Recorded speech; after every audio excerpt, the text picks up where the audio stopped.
Nothing succeeds like excess, and nobody succeeded in that as well as Liberace, from his personal wardrobe to his personal lifestyle.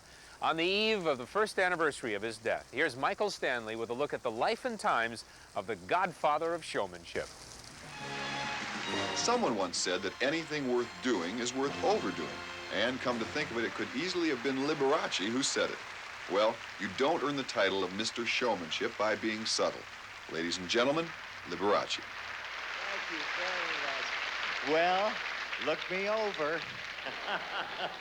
I didn't get dressed like this to go unnoticed. And for most of his career, going unnoticed was not really a problem. Oh, Mary Poppins, eat your heart out. Liberace's flamboyant approach to entertaining was to influence countless others who followed, especially many of rock and roll's biggest names. But it wasn't always so. Born Vaju Valentino Liberace in West Allis, Wisconsin in 1919, he dreamed of becoming a classical pianist. But to make a living, he played the honky-tonks under the unlikely name of Walter Buster Keys. Dora, the widow of George Liberace, Liberace's brother and longtime musical director, remembers. He loved the classics. I think that was his favorite.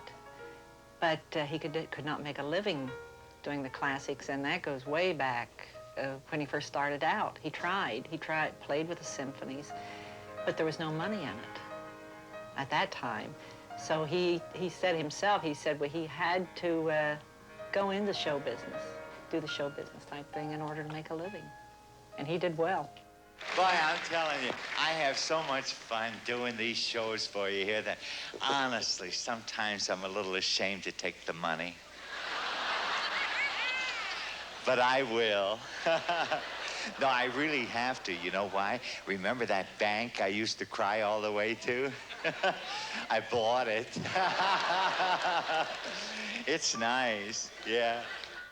Las Vegas, Nevada is a 24-hour-a-day shrine to glamour and to glitz. And nowhere is the true glamour of show business more lovingly remembered than right here at the Liberace Museum. The Liberace Museum, which is run by the Liberace Foundation for the Creative Arts, first opened its doors in 1979. Since that time, 15,000 people a month have visited the museum to see some of Liberace's many collections. His cars, his pianos, including this priceless beauty once played by Chopin at the Palace of Versailles. You can see the world's largest rhinestone, valued at $50,000. And, of course, his wardrobe.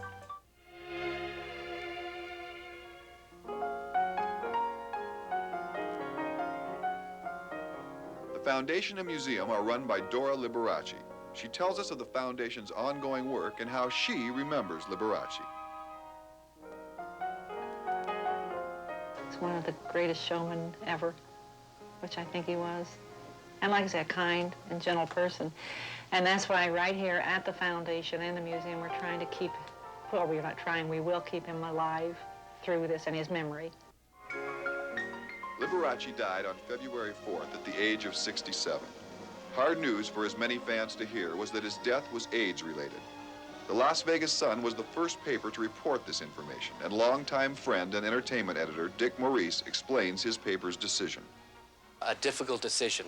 There were many nights when we burnt the old oil here at the paper, deciding whether or not to run the story. I voted against it. However, other people in the paper felt that it should run because it had a tremendous impact. And now looking back at it, I realize that if it can save one life, or if it can bring a cure to AIDS, or get $1 more donated, it was the right decision. As an entertainer, Liberace was unique, but his influence crossed many musical boundaries. As an entertainer, he was the best. You'll never see the days of Liberace again. I mean, he was the godfather of glitter. He was the godfather of Elton John. He was the godfather of Michael Jackson. If it wasn't for Liberace, rock stars would never have the kind of acceptance with sequins and glitter and all the stage spectaculars that they do now. If it wasn't for Liberace, he was really the godfather of it all.